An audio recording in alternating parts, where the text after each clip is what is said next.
active when we become shareholders. But sometimes we need to be active, sometimes, and that's also part of a mandate to help the country, help the companies. So we normally ask for the right to nominate a board representative. We, in most cases, use this right. In some cases, we don't. Other than that, we can also provide technical assistance, as you were asking before.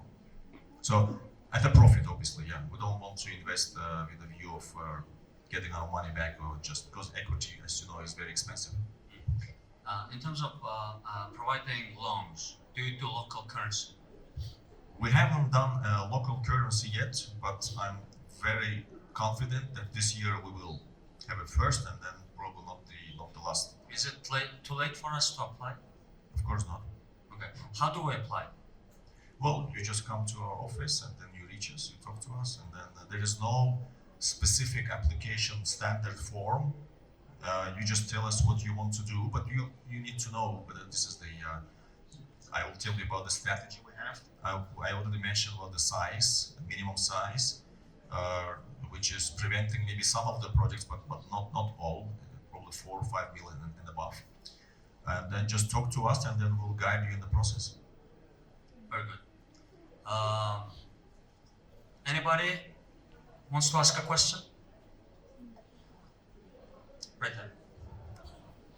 Микрофон өгч хүн манайхан бага. Өөр асуулт бол нэг хэдэн асуулт авчих. Тэгээд асуулт байхгүй бол би цаашаа үргэлжлүүлээ яваад байна. Надад бол сонирхолтой. Тийш микрофон. I guess we have to. Thank you for coming here, Mr. Rufat. So my question is that, how do you see the Mongolian economy for the next 2 years? What will be the challenges and what will be the opportunities? Yeah, I'm afraid I'm not going to say anything new. This is pretty common knowledge. And the World Bank also publishes, and the IMF also has been publishing their views. So I don't have anything different to say. The economy is doing quite well in terms of robustness of the overall growth. So the expectations for 2019 and 20 that the growth is going to continue. Everyone talks about, obviously, vulnerabilities, because being an export-oriented country, where most part of the export is linked to a couple of commodities, and there is made basically commodity price risk, and there is market risk, and then most of the exports go to one country. We talk about the so-called trade wars. So these are the risks. So there is nothing really I can just invent and say something new. But opportunities are obviously there to go outside the mining sector. But even in the mining sector, there's a lot to be done, because some of the miners call the Mongolian, despite the fact that Mongolia is doing well, and then this oil exports are going to, in the future, contribute even more to the economy and mining sector in general. Mining sector here is called in crisis, because there are not too many licenses being actively explored. The exploration level here is still lagging the peers. So even in the mining sector, a lot is to be done. But obviously, in the society, there's a lot of debate about the mining sector, its impact on the environment, its impact on the economy. But this is a judgment call the society and the government has to make. So mining itself has a lot of potential here, and outside the mining, this is exactly what we are focusing on, and the government is talking about, to increase diversification. And the sectors that everyone talks about are meat sector, tourism, IT is also mentioned, but we need to be realistic with all of these sectors. We're speaking about risk. What do you think about upcoming elections? Is it going to disrupt your business, in your view? Well, when we choose our projects and people with whom we're working, we try to choose them carefully so they're not linked to politics. Is it possible in Mongolia? It's not possible anywhere in the world. Obviously, you cannot separate completely the reality of politics and businesses. These are people. People have friends and relatives and so on. But to the extent this is feasible, we try to work with independent so-called sponsors of the projects. So we try to be as neutral as possible, but this is not obviously fully possible. But we don't necessarily see like huge risks linked necessarily to elections. Well, I recently tried to open a bank account in Singapore for my offshore company. Because, by the way, we are opening an offshore company, and there is nothing I'm ashamed of. And they refused. Grey listing, one. I'm interested in your opinion. Secondly, they thought I'm a PEP because of my strong views. PEP, I lost in the elections, for God's sake, in 2012. What do you think about that? I don't know how they made their decision, but when we choose our partners, PEP is obviously one of the considerations. And again, especially in a small economy like Mongolia, it's hard to be completely away from PEPs. But there we need to draw a line, to what degree the person has been using his or her political capital to advance business. And again, it's sometimes more like art than science. And we need to be also practical, but we don't want to be working with people who are advancing their business because they are in the office. We cannot do a project with a minister of whatever sector, and there's a company he or she owns in the same sector. We wouldn't do that. But sometimes the shareholder could be politicians, and then we need to make an assessment. I'm speaking for ourselves. How the banks are making decisions in opening account, they have their own procedures. Even I, having moved away from the US where I lived, experienced in countries even before Mongolia that my brokerage account was suspended. Simply by the fact, I guess, that I was already associated with another country. So banks have their own internal rules. Sometimes it's difficult even to track what criteria they're using. Okay. There is, I don't want to get too political, but there is this guy in the White House called Trump. His advisor is his daughter, and his aide is his son-in-law, and they do business all over. And then you guys come to a country like Mongolia and start talking about ethics, morale, all sorts of PEP things, How do we make sense out of all of these things, because there seems to be kind of a double standard almost, happening. And then bad guys here in Mongolia, for example, get encouraged by all that bad behavior by the big guys. Well, first, to make you comfortable, I want to mention that we do not invest in the US. We only invest in developing and transition countries, emerging markets. And we are not a US institution. I was speaking in general about the standards that are applied to us. Aren't they too harsh in terms of environment, in terms of ethics? The West was built on burning coal. And then there is the Paris Accord. Mongolia is too cold anyway to care about climate warming. But how do we develop in this very tight framework that you built for us, the cage? These are not the conditions that we create. These are the trends, global trends. They're happening, whether we like them or not. This is a trend in the world globally. And even with the Mongolia's uniqueness, Mongolia is not immune to these processes. If Mongolia wants to develop a coal-related project and needs to attract capital, Mongolia will be subject to these restrictions. It's very difficult to get financing. From us, for sure, we would not be supporting coal-fired linked projects, but even other institutions, large institutions, foreign institutions for Mongolia, they would mostly stay away from coal. And this is just the reality, And I see your point, but these are the realities we're dealing with. That the world is changing, the views are changing, and then you cannot escape that. What we do with all our coal now, if you guys don't support it? when we're sitting on tons of coal, we think it's worth something. I think everybody thinks that it's worth something in Mongolia.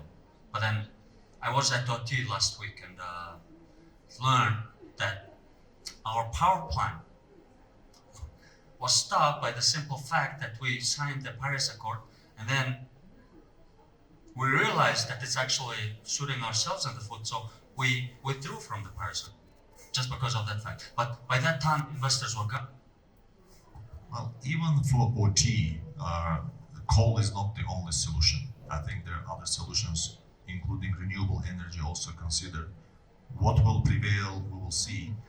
But the general question, what to do with the coal? I know there is a school of thought in Mongolia that we have this resource, and this resource soon may become obsolete. You know, it may become maybe even more difficult to use coal in the future for various reasons. So let's use it while we can. There is that school of thought. There's a different school of thought, maybe looking at the financing conditions and so on. So it's a judgment call.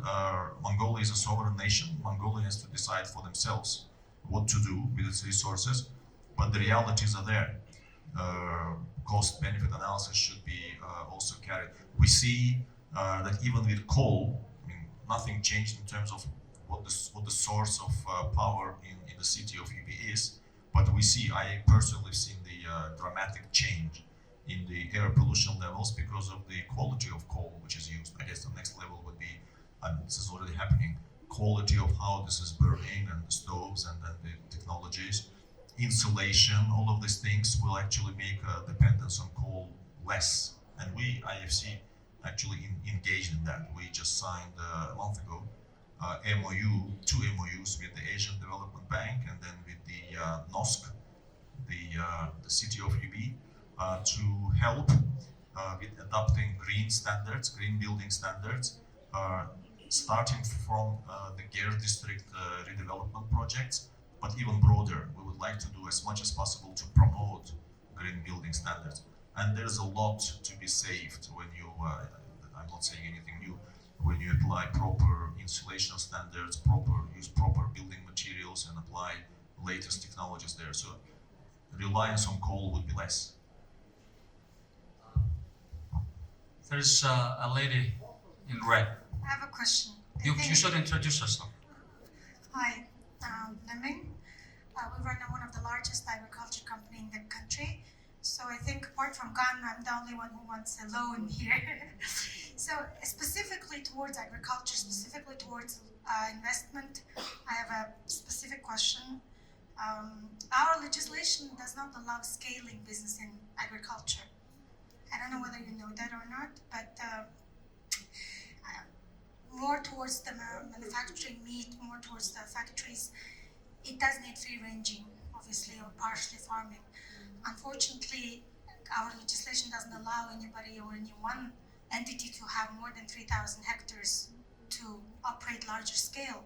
So specifically for your loan perspective, is or investment, you said minimum 10 million. I think even though you say you could go lower, I know your standard is 10 or above. So scaling is a little bit difficult in this country for that perspective. Have you thought around that legislation and have you actually noticed that in this country? On the legislation, on this particular topic, I cannot comment. I'm not aware of any discussions to change that. But in terms of the size of the investments that we support, well, first of all, we can go to, if we see this is an interesting project, less than 10, and then we have political will internally to do that. You know, so if the project is financially viable, we can look at 5, I'm sure.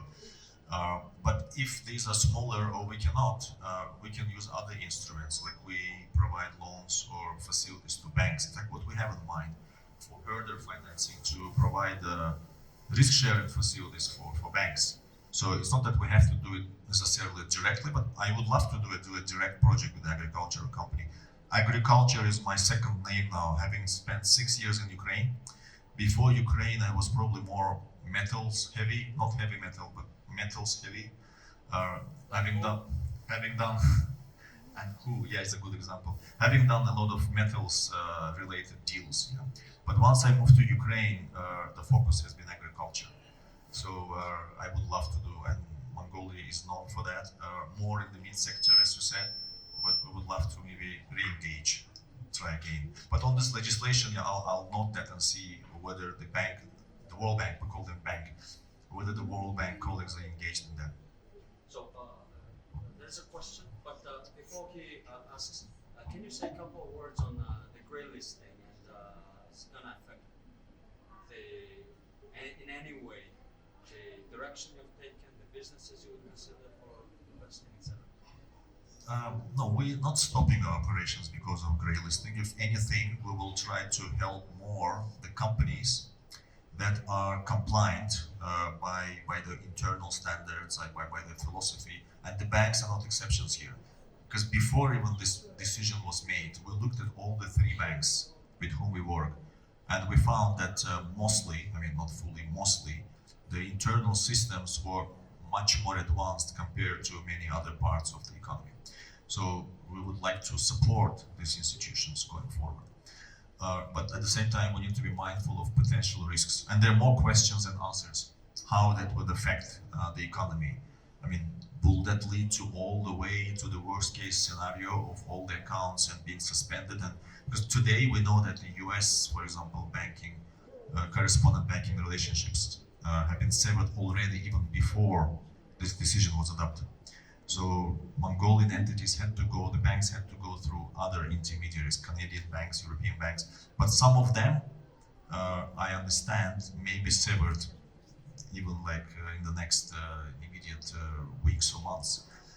Then the question is, what happens to the remaining ones? Would the US institutions decide to go further and then cut those? I don't know, I don't have an answer. But when we structure our investments, we need to factor that risk and see how that risk could be mitigated. So we just need to be realistic. Hi Rufat, my name is Zul from Mongolian MPFI Association. I just want to ask about interest rate cap draft law. What is IFC's position on this one? Elections coming up, we have a policy rate of 11 and then 7% on top of that. Policy rate goes down, that 7% simultaneously goes down. In other words, can we maintain that sort of interest rate in banking and non-bank financial institution sector and succeed? What are the experiences internationally that you see most feasible? Thank you. Yeah, of course, we being promoting the private sector investment and promoting the market-based principles are against interest rate caps. And the interest rate caps generally do not work because the banks or whoever is providing funding will try to find a way around it. And they are high for the reason, not because somebody is greedy, because of the conditions in the system. So those conditions need to be addressed. You just don't shoot the messenger. But having said that, I've seen in many countries there are interest rate ceilings. Sometimes they may be at a higher level and banks normally comfortably working below that. In fact, if anyone, I've seen in some economies, IFC was subject to those rates more than banks. Because banks are offering normally regular loans to enterprises, and IFC has different instruments. Sometimes banks do it too, like mezzanine type instruments, which are in between equity and loans. Sometimes those loans are structured in such a way that in certain cases the interest rate could go up and even pierce through the potentially through that ceiling. Luckily for IFC, we've been exempt from those rules, but generally we are obviously much below those interest rate ceilings when they happen. But philosophically we are against. Of course, we would not be supportive of that. Okay. Any other questions from the audience? Rufat, you worked in Belarus. You worked in Ukraine. Now you are in Mongolia. Any contrasts that you can highlight? What are the challenges of working in Mongolia compared to other countries that you worked in? And what are the advantages, positive things that you see here in Mongolia? In certain ways, Mongolia resembles Ukraine to me. It's a vibrant democracy. There's a lot of debate within the society about anything and everything. But then they lose part of their country and it get annexed. Is it good or bad? Not Mongolia. Well, we don't know. Well, that is not necessarily linked to being democratic. There are lots of reasons who are involved there. But when it comes to how the country is run, Ukraine, for example, is also quite dependent. Even though it's a much bigger country with a bigger market, it's still very dependent on exports. Maybe not one or two commodities, but still, it's agriculture-based economy when it comes to exports. Used to be metals and mining more. I mean, even today, metals and mining actually play big role in Ukraine as well. But Ukraine, unlike Mongolia, has ports. Logistical challenges are not so much present there. So this is where Mongolia certainly needs to address that. I hear different numbers in terms of the logistical costs for the country as a percentage of GDP in Mongolia. I heard numbers like 30%. This is like really hard to believe. So there's obviously you cannot completely eliminate that. This is just the reality of the fact and geography. But there's a lot to be done to bring it down, and obviously there's a lot to be made in terms of the money to be made in those sectors. In terms of challenges, things I would talk about Mongolia to address, I said the same things about Ukraine in the past, where the country, which is the export-oriented country, has been scoring quite poorly when it comes to promoting exports, when it comes to certain permits, custom clearances, documentation required to export. It's hard enough to export today anywhere because you have to be able to be competitive, you have to enter markets, and many sectors, these are regulated, say in the agricultural sector. Mongolia is a good example, we all know that. To sell meat products abroad is not easy, you have to comply with the regulations of the country where you're exporting to. The same applied to Ukraine, but then you have to make it easier where you can when it comes to clearing customs quickly, making it cheaper for companies to pass through the customs. IFC is helping on that. There's quite active programs there. There's a lot to be done in those areas to at least do what depends on the country itself. Also sanitary when it comes to the agricultural sector, sanitary norms, hygiene norms, veterinary services, they all need to be improved in order to be able to persuade your trading partners to buy more from you. And this is where Mongolia certainly has a lot of potential. Belarus is a separate, different story. Obviously, it's not as vibrant, I would say, democracy compared to the two countries. But the country, it's not a democracy. Yeah, to put it mildly. But they're very smart in terms of how they actually promote the exports. They have the export promoting agencies, sort of EXIM type of arrangements present there. They promote it in Ukraine. I know they do it in Mongolia to some extent too.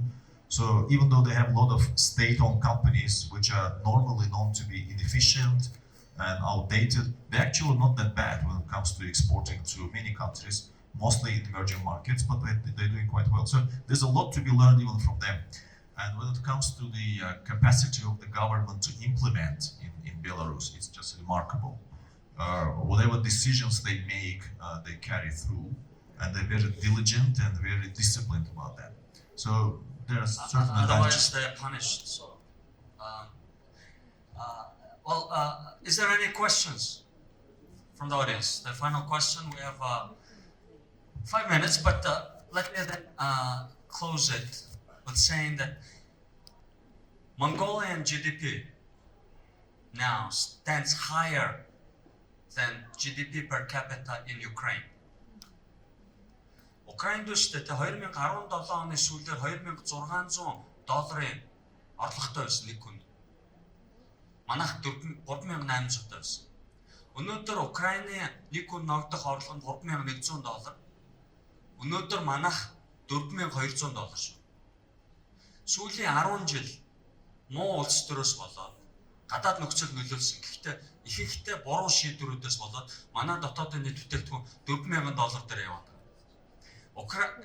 Беларусын дотоодын нийт бүтээгдэхүүн нэг хүндээ ногдох байдлаар $6,100 байгаа. I'm just talking about GDP per capita in those two countries and trying to play to the nationalistic sentiments. Pride, sorry. Тэгэхээр бид нар бол нөгөө аль нь болж гин, аль нь болохгүй байх гэдэг дээр бол бас монголчууд бид нар ингээд дотроо нэг энэ бодолтой байх нь зүйтэй гэдгийг л фактууд харуулдаг юм. Яг гэвэл 30 жилийн өмнө бид нар социалист лагерын хамгийн ядуу улс байсан.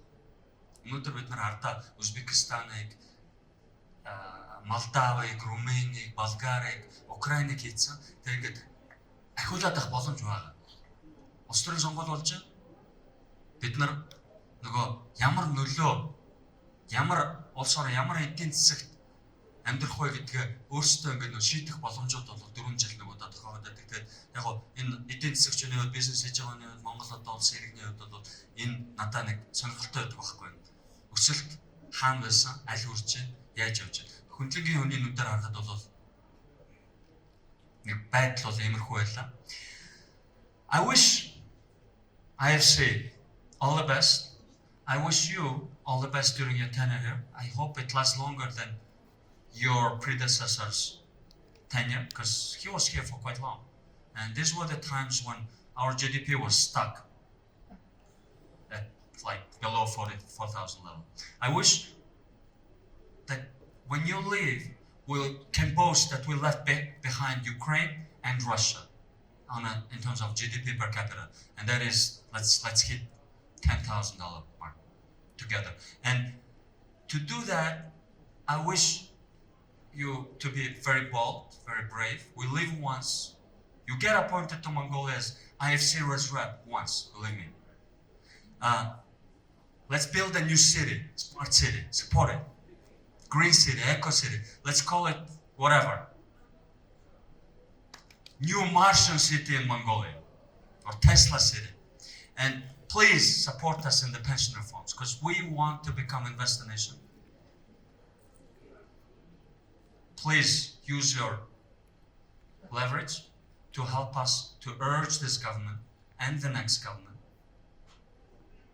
implement this reform. Then you'll become our hero, and not just one guy who leaves Mongolia after 3 years of fun, nightlife, good drinks, some fights, and with a medal.